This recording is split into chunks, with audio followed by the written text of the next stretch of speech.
Yeah, thank you. Yeah, I grew up in Kingwood, which means my mom still lives here with my sister, and they got to come today, which is really fun. They never get to come to stuff like this because it's never local.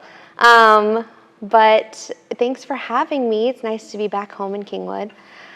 Like Jonathan said, I am the executive producer and co-host of the podcast series Sugarland, which came out this summer. It's an 8-episode series that we worked on for about 3 years, which is way more time than anybody expected it to take, including myself, to make 8 episodes of a podcast series. We did it in partnership with the Texas Newsroom, which is a collaboration between NPR and all the public radio stations you hear in Texas, including Houston Public Radio, which was really nice. Got to meet a lot of very nice people there. And it was a team of, tons of people across all the newsrooms in Texas that helped make it possible. So it was very much a collaborative effort. I co-hosted the series along with Naomi Reed, who pictured here next to me, is an anthropology professor at the Southwestern University in Georgetown, Texas. She studies anti-Black racism and whiteness, and specifically how Black history is taught in Sugarland schools. So she was a great partner to work with on this project, and she's only not here today because she's in Austin teaching. So I'm taking over. So our story starts with a discovery in 2018, so 6 years ago this month. It was February 19th, actually, so I guess it was 6 years ago Monday. Some construction crews were building a new school at a Fort Bend ISD school. They had a career and technical center going up, so it's like a trade school that kids go to from high schools across all of Sugarland when they want to learn welding or stuff like that, cooking, culinary arts, all kinds of stuff. They get bused to this school in Fort Bend County and take some classes there at the end of the day. When they were first building this school, they started construction in about October 2017. And by February, they had found the first set of human remains. And since then, they found a total of 95 graves, all belonging to Black and brown men who died over 100 years ago. So that's sort of where our story starts. And if you'll allow me, I'd like to sort of tell it in chronological order so that we can really get the Black history piece of it in there. And that means starting way back in the 1820s with the white settlement in Texas. And white settlement, as I'm sure everybody knows, is also Black history because white people brought slaves with them when they settled here. So way back in the 1820s, Native American tribes were displaced from the southeast part of Texas when the Mexican government allowed Stephen F. Austin to bring his old 300 here. It started with about 300 families, and it grew from there. So everybody knows Stephen F. Austin is the father of Texas, only in so much as he is the first white-ish guy who brought other white people here. So once he came to Texas and brought all these people with them, he gave them each a league of land on the condition that they farm and develop it. So all of these new white settlers were given a little portion of land. So each of these squares is a league of land, which is a little more than 4,000 acres that they were gifted and said, okay, you can live here, you can own this land if you bring your family, if you bring your slaves, and you make this land profitable, essentially. So make this land into something that can make this colony successful. So once they did that, all these people were moving in, and they, like I said, brought their slaves with them, and they realized that the area in Fort Bend County and in modern-day Sugarland, which is about an hour from Kingwood. It's pretty far. It's like the opposite end of 59 from here. they realized that that area was really great for harvesting sugarcane. So sugarcane is not something we really grow in Texas anymore because it's just not economically worth it. It's really, really hard to plant. It's hard to keep alive. It's hard to harvest, really, really hard to harvest. It's grueling, and especially with our temperatures, no one wants to do that kind of work, so they don't in Texas anymore. A lot of our sugar comes from Caribbean islands and stuff like that. So back in the day, they planted cotton and sugarcane, and it was a really popular place to be because the Brazos River runs right through the center of Fort Bend County and all the way down to the Gulf of Mexico, which made it very valuable because they could send barges down the Brazos River and ship everything out from there. Oh, so I made this little thing. It's a very quick history of Texas. Texas is a really new state when it comes to the grand scheme of things, especially American history. It started with the settlement in 1820s. As you saw in, I think it was 1836, we gained independence from Mexico. Texas history very much is Black history. We really gained independence from Mexico primarily because Mexico was trying to outlaw slavery. And Texas was founded on slavery, essentially, because that's the only way that Texas was able to be economically stable, is by relying on agriculture. So we were only independent, we being Texas, we were only independent for about 9 years. So this whole, single star on our flag and independent nation that we hang our hat on in Texas, it was very, very, very short-lived. It was an extremely small part of our entire history. But, it is what it is. We were finally allowed, I think we wanted to join the United States right away, but they didn't want to permit another slave state because things were already pretty equal and they weren't ready to start the Civil War yet. But they let us in around 1940 something that was on here, 45, I want to say. And from there, you know how things went. So this map shows modern-day Sugarland. That's what this area is. And these are the largest slave plantations in 1860, so right before the Civil War began. We mapped them all out so that we could figure out what this land was used for over time. So from the very beginning, it was settled by Stephen F. Austin's early settlers, and through the Civil War, it was a huge hub for these successful slave plantations. Let's see. To zoom out just a little bit away from Sugarland, about 2 hours north in Freestone County, there was an Irish family called the Bonners. So they had immigrated to, I think, first South Carolina, then Alabama, and finally 2 of their brothers came to Texas and began operating similarly profitable plantations in Freestone County. When the Civil War began in 1861, all the Bonners that were of the right age joined the Confederate Army. And when they did that, they actually took a number of their slaves with them to serve them on the front lines. So we talked to a few Civil War history buffs, and they told us that when you went to a Confederate encampment, you'd see, obviously, a lot of Confederate soldiers, but you'd see, just as many, really, slaves there as well, doing all the cooking and the cleaning and dressing of the men. So they couldn't really go anywhere alone, it seemed.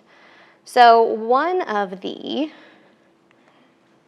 slaves who a Bonner man brought with them was a man named Wat Bonner. So he shows up in these letters that we found a couple years ago. You'll see here, there's this quote from a Confederate soldier, and it says, "The military authorities have seized Irvin B.'s boy Wat. He was one of the first Bonner Negroes who first ran away from here. So what it means is the records tell us that Watt was in Galveston with his owner, Irvin Bonner, in 1864, so a year before the Civil War came to an end. And he tried to escape to the Union fleet of ships that was just off the coast of Galveston. And for a lot of the Civil War, Galveston Texas in general, is quite removed from where the fighting was going on. So when you hit the Mississippi River, pretty much anything west of that is a little out of the way. But still, Galveston was an important port for the Confederacy, and there were a lot of Texas soldiers sent there to guard against a takeover from the Union. So at the end here, the Union had a blockade of ships blocking the port so that, the Confederates would be blocked from getting too much out, but it also meant that, they were just stationed there. So a lot of people tried to escape to the Union fleet. It wasn't too far offshore, and Watt Bonner, but he was captured by the military authorities, as this letter says. It's not totally clear if he was made to stay in Galveston, if he stayed in prison there for any amount of time. As we know, about a year and a month after this, General Gordon Granger showed up in Galveston, and Juneteenth occurred. He announced that all slaves in Texas and elsewhere are free. So it's not clear if Watt was still there at that time or not, but we know that he was there a year before. So maybe he was sent back home to Irvin, or maybe he was still in Galveston. But what we know for sure is that just a few months after the first school for Black people in Texas was opened, Watt was working as a teacher at one of them in Houston. So he was one of the first Black educators in the entire state of Texas, which is incredible. It clearly meant that he learned to read and write in slavery, which is a massive accomplishment that we don't know how to explain. Maybe the white Bonner family taught him, or I don't know, but we know that just a few months after he gained his freedom, he was already serving his community and Black people across Texas, Southeast Texas, by teaching them how to read and write just like he did. He actually had a brother named Henderson who was a teacher in Houston as well. And over the next 5 years, he helped start a number of schools throughout Southeast Texas, some in Grimes County, Colorado County, Houston, all kinds of places. He's jumping around, and you can see from letters that he's really excited to start these new schools. He's like, I'll get it up and started on Monday if I can. I'll let you know. So he was a very passionate guy. But back to the prison stuff in chronological order, as I said. So Texas didn't even have a prison until 1849. They were averaging around 40 new inmates a year and throughout the Civil War. But when the Civil War came to an end, you see that number jumped dramatically, and it only kept climbing from this point on. And that's because for the first time, Black people were being imprisoned in Texas. The prison population very quickly became too small to house all the convicts. It was built to house about 200 max, and as I said, over the next few years, you're seeing thousands of prisoners come through there. So it became very quickly overcrowded. There weren't cells for them to sleep in. There also wasn't any money to feed or house them or fix the prison or create factories for prisoners to work in. The state was completely broke after the Civil War. They had lost a lot of money, obviously, because they lost the war, but also they had all these Confederate dollars that were suddenly useless. So they were looking for ways to save money and to make money. And to do that, they began leasing convicts out to railroad companies. They started with railroads because it was probably, at the time they were trying to make Texas more accessible. So you couldn't get everywhere by walking or on horseback. So they started building railroads throughout the state, and they used convict labor to do it. So they would lease out these men, human beings, like property, which is familiar to Texas, obviously. They began leasing out these men to these railroad companies, and the railroads agreed to feed them and house them. They actually didn't house them. They let them sleep in the train cars as they moved down the railroad, building the railroad. So that's where they housed them. And out of it, they got a very, very cheap labor force that they wouldn't have been able to get otherwise. And Texas didn't have to feed and house them themselves, and they made a profit from leasing out their property in the meantime. So it was sort of a win-win for all the white people involved. By 1875, convicts were being leased out to work on private sugar and cotton plantations in addition to railroads. So railroads, they found, were successful in convict leasing, and so they thought, well, what other work needs to be done that free labor isn't working out for whatever, what do we want to force these people to do next, essentially? So by 1875, these were the 3 former slave plantations that were using convict labor to work the land. They were all run by former slave-owning families, and it was a pretty easy transition from slavery to convict leasing. Essentially, you're using forced labor, forced black labor, and you're doing the same things as before. So it was not a hard leap for them to make. Black men in particular were the most highly valued laborers on these sugar plantations. There was a racist belief at the time that black people were just better suited to farm work because that's what they were made to do in slavery. So there's so much correspondence in the state archives that suggests that white people can't do farm labor. Their bodies just aren't built for it. They can't do it. They're not made for it. They're useless to us farmers. And they would get really upset if they tried to send them anyone other than black laborers, which, perpetuated the social control that whites enjoyed during slavery, and the idea that black men in particular were property and commodities to be leveraged by white society. So another little animation here. Throughout the 80s and 90s, and I mean 1880s and 1890s, 2 wealthy businessmen started buying up all the former plantations in Sugarland to create 2 giant super plantations, essentially. On these plantations, they were leasing the majority of the convicts in the state. They were by far the biggest convict lease plantations in the state, and they were operating side by side in Sugarland. So Sugarland very quickly became the hub for convict leasing in Texas.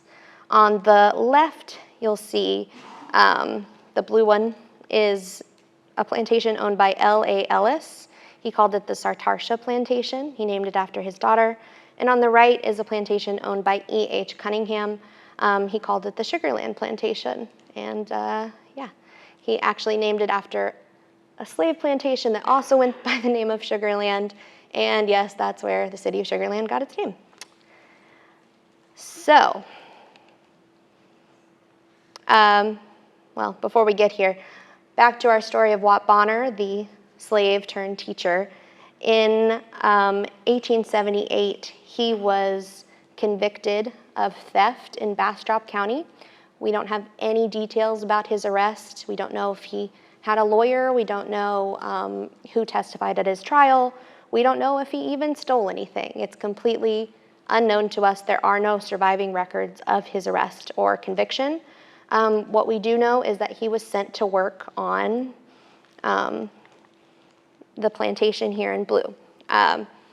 He worked at first for a man named J.D. Freeman, and then that plantation was very quickly one of the ones that was purchased by L.A. Ellis. And so Wat Bonner was under Ellis's direct control during the 2 years that he worked on the sugar plantation there. And he only lasted 2 years. His sentence was 7 years long. He died after 2 years, shortly before New Year's Eve in 1881.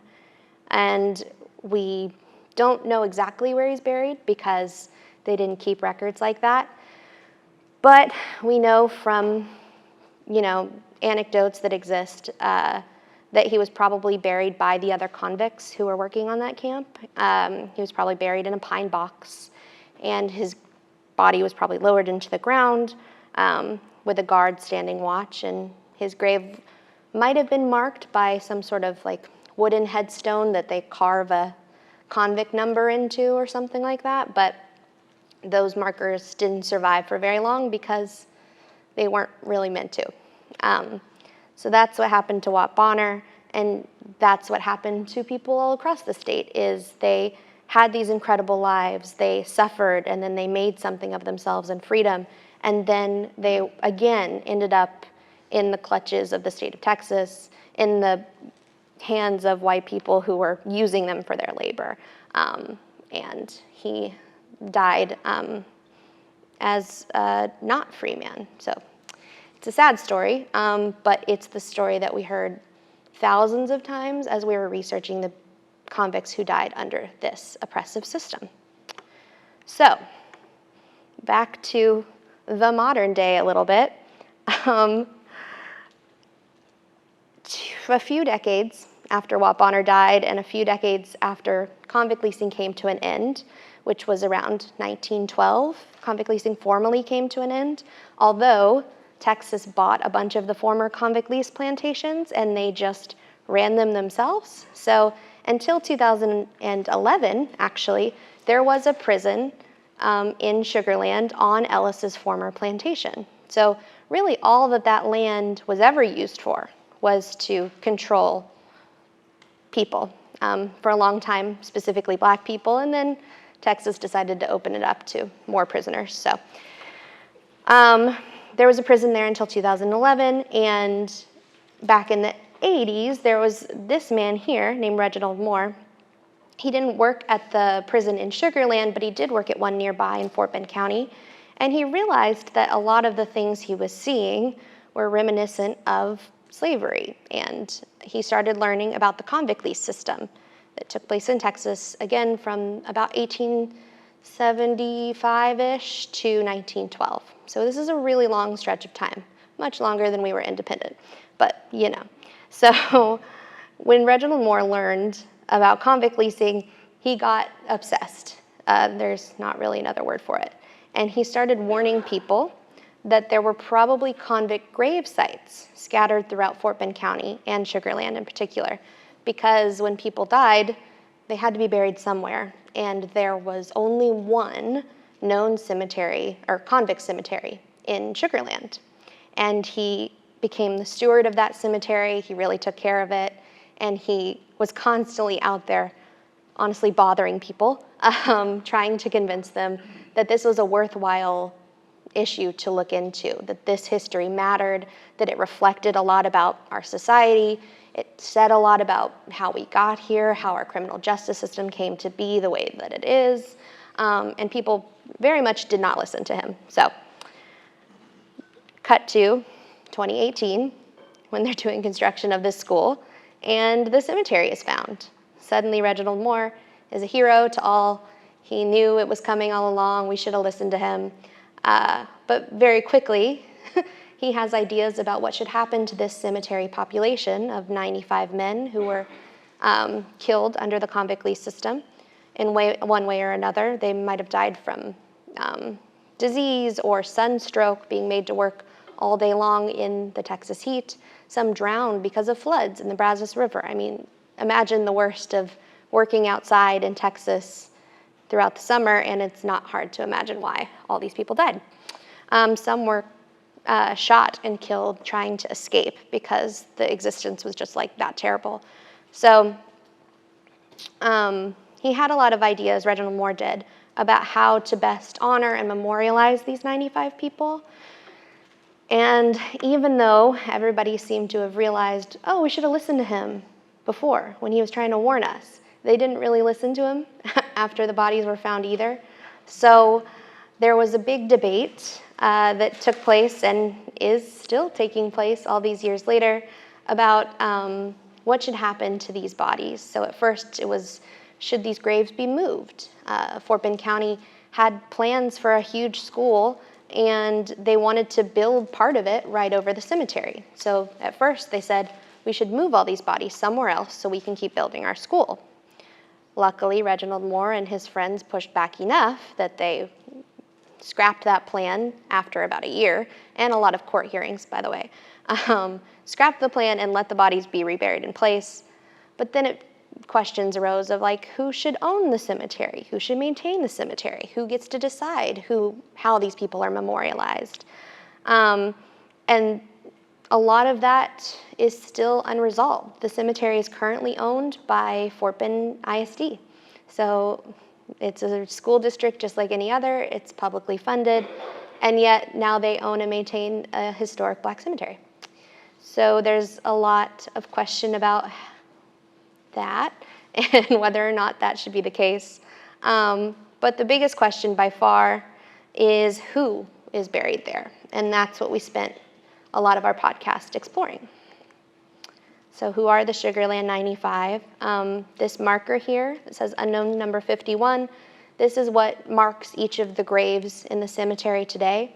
I should say they did end up building the school. They just changed the design slightly so that it would go around the cemetery rather than over it.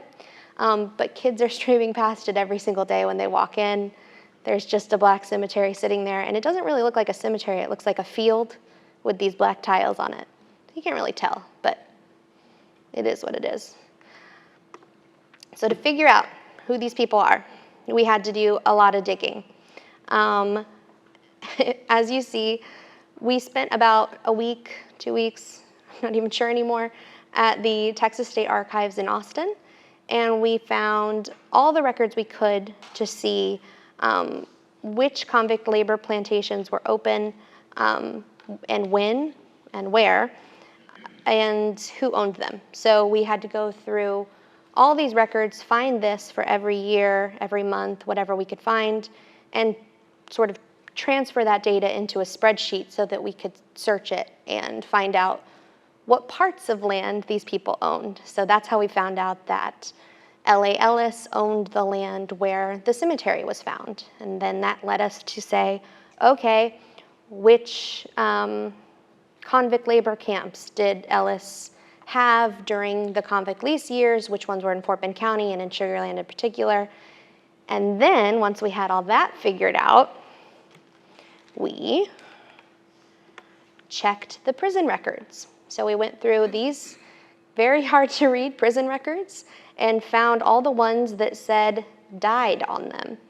So if you look down the right-hand column here, a lot of them say discharged, some say pardoned, and some of them say died and give a date. So what you have to do is go look at the convict number that is assigned to each person when they're convicted and find it in this completely separate record to the right, which shows which convict labor camps they went to and where they died and typically a cause of death. So we had to basically cross-reference all these records, look at all these deaths, and we came up with a list of 133 people who died at the convict labor camps on this property.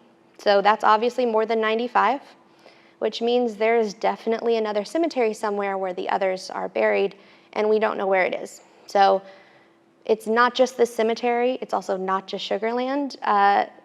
These convict labor camps were all across the state, and it took us 3 years to look into this one, and we barely scratched the surface of what we can find. People could spend the rest of their lives working on trying to illuminate these stories. So this is actually a screenshot from our website. It says all the information we could find from their convict registers, their intake forms. So it says, you know, what do they look like? How much do they weigh? How tall are they? What were they charged with? what's their convict number, and the last recorded labor camp they were at. We have their date of death and their cause of death, and what we were able to estimate based on the ages that are in the intake forms is how old they were when they came in, how old they were when they died, and from there, we performed some very, very amateur genealogical research to figure out who could still be alive today that would be related to these people, so that they could understand these gaps in their family history and could hopefully engage with the people in charge, which is the state of Texas, Fort Bend ISD, researchers, so that they can decide for themselves how their families should be memorialized and make decisions about the cemetery. So it was a huge learning process for me. I had never done genealogy before, but it's not so hard. Anybody can do it. There's a reason it's like the most popular hobby in the world. So we just went through, we had to find records of their lives before they were convicted, and we tried to build out family trees from there. And a lot of times we were able to reach living people. So you can see this is an entire family tree for a man named Morris Gray, and we were able to find a living descendant from there. She was born in 1973, so she's still fine, alive and kicking. Some are older. So the convict lease system ran until 1912. So some of these men's grandchildren are alive today. They're on the old side, obviously, but they're still alive, and even they don't know this history. A lot of people never heard where their loved one went. They just know that Uncle Fred disappeared, or my mom grew up without a dad, and they don't know specifically why. If they did know why, which I haven't really run into yet, they may only know that they were arrested and sent away. Families were not told where their loved one was sent to. And even if you're performing genealogy on a cursory level, when you add a convict record like this, either of these, to your profile on something like Ancestry.com, it auto-populates to say that your ancestor is in Huntsville, because that's where the main prison is located. So even if you're doing this work and you're being really thorough about it and you manage to find these records, which are really hard to find, by the way, you'd think that your ancestor was imprisoned in Huntsville and may have died there.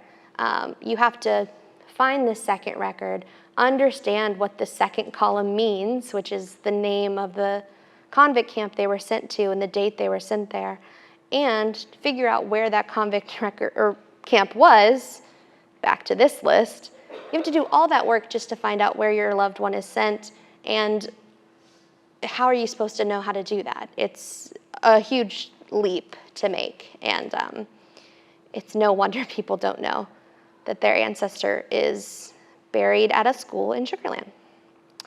But we did succeed in finding a number of descendants. These are a few that we had some nice photographers take pictures of for our podcast, and you hear from each of them in the series. And we got to share their stories, they got to share their stories, and we hope to tell more stories going forward. So the work is ongoing. It's still very controversial. Who should be in charge, who should lead the fight, how descendants should be empowered to take control. There's a lot up in the air. I submitted an opinion piece to the Chronicle this week that should run in the next few days about this very topic. So it's very much ongoing, and it's a great story about Texas history. So if you have any questions, I'm here. All right. Well, thank you so much, Brittney. Well done. Well done. We have